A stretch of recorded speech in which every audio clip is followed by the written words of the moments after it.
In about 3 weeks' time, Malaysia's parliament is expected to table a motion of confidence in a bid to end the legitimacy question of Prime Minister Anwar Ibrahim's new government.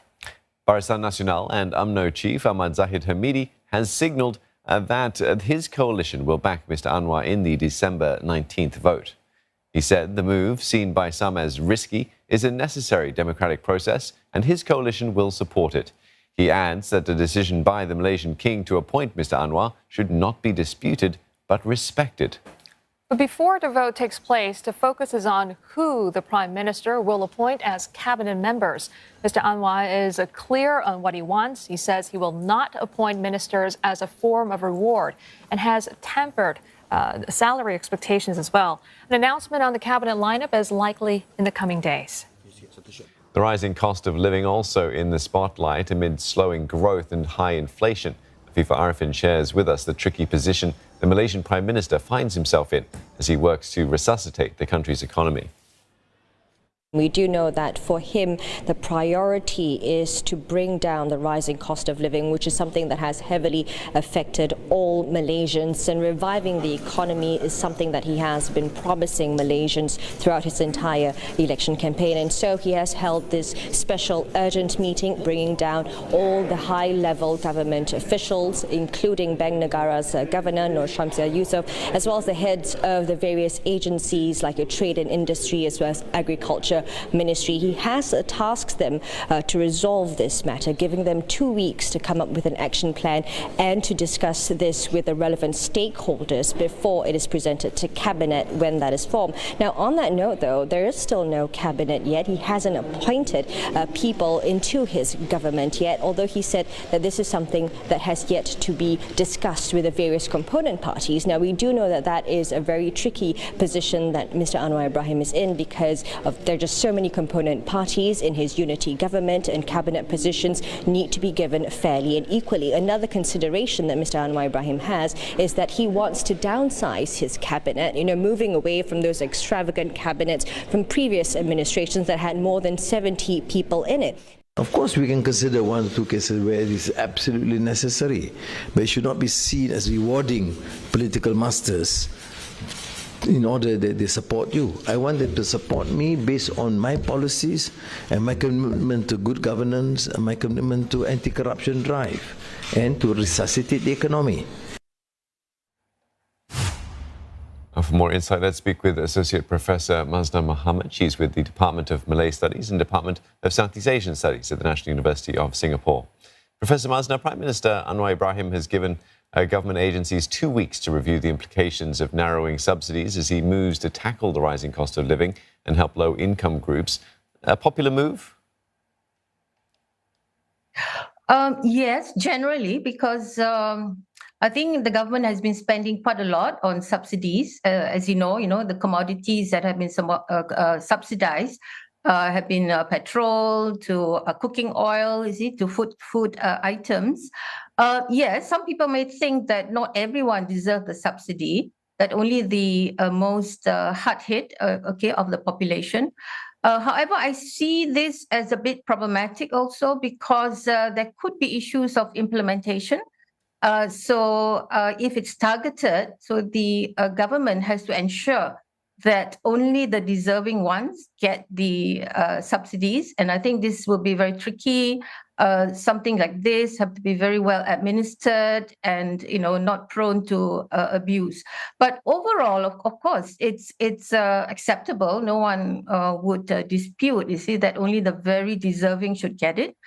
However, I think there are also issues like there are some middle class. You could be lumped into the middle class groups, but you know how it is with the middle class. It's very ambiguous, right? Some would have, say, like issues like the size of households, dependence. So these are the kind of details I think that the new administration would have to work out. In trying to implement the targeted subsidy scheme. All right, Professor, so we talked about the economic challenges. How about politically speaking? Where do you see the biggest challenges to Mr. Anwar as Prime Minister coming from? Will it be trying to hold his coalition together or issues such as corruption and race politics? I guess it would be all of the above. But most importantly, I think, is to instill confidence among investors, not just investors from abroad, but also domestic investors. So for the last few years, you see, there's been a lot of uncertainty. So it does dampen the spirit, I think, of people who are intending, you see, to put in their money into the economy, whether you're a small businessman or a big, investor. I think that the stability factor is very, very critical at this point. It is, of course, a challenge for Mr. Anwar himself, because the coalition is very delicate in a way, because of the pluralities, you see, of the people in it. And don't forget that, many of the coalition members were actually enemies, you see, of his own present party. So cobbling this group together, making sure that the vote of confidence gets through smoothly, and then getting on to awarding sort of the cabinet positions, it is a challenge for him, because on the one hand, he says that he wants a very small cabinet, but on the other hand, there's so many parties for him, you see, to appease. And while hopefully people will see the bigger picture is really to make sure that confidence in the government is instilled. I think he's trying to do that to a certain extent, because he's putting his cards on the table quite early, saying that his cabinet will not be bloated, and that he will not be awarding people just on the basis of them coming into the coalition.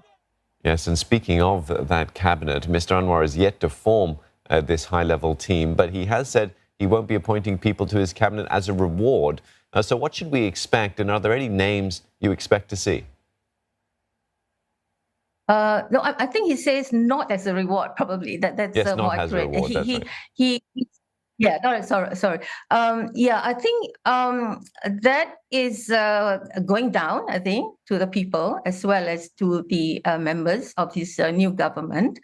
However, there are still issues in terms of the appointment to the cabinet. So much as he wants to put people who are competent in the cabinet positions, but you can't run away, see, from the politics itself. So he would still need to give positions to the main parties involved, or the coalition. So the Barisan Nasional, for example, has been so critical in seeing him forming this government. So they would have to be awarded with at least a deputy prime minister's position. And then there are the East Malaysian parties, Sabah and Sarawak, equally important, not just because they have agreed to be part of the coalition, a government coalition, but because I think it's really necessary to have equitable kind of distribution of power within the Malaysian Federation. So he would have to give positions, you see, to those component coalitions. But having a small cabinet, yes, that will be a challenge. But I suppose there are so many different positions, you see, that can be awarded to people who have pledged their support to him. But I think that's very important for him to drive home the message that a stable government is important, that having him there leading the country would actually promise, a better Malaysia. So that message has to come true. And it's at all levels, not just while the lower income groups, would be his priority, but also I think the middle class and the elite groups are equally important. All right, Professor, sorry to cut you off. We have about a minute left in the clock. I want to ask, what should key regional partners of Malaysia expect from the new administration in the short to medium term? Because obviously, do you see any difference or new foreign policy initiatives between Malaysia and its neighbors?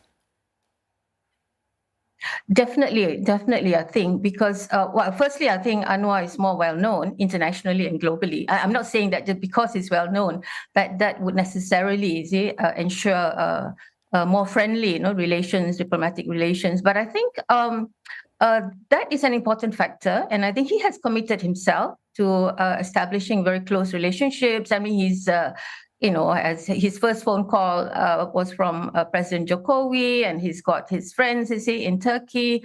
And I think generally China, US, they would have more confidence, I think, dealing with this new government. Generally, I think that's the feeling that people have. Okay. Yeah. All right, thanks for your time this morning. As always, Associate Professor Masna Mohammed there from the National University of Singapore.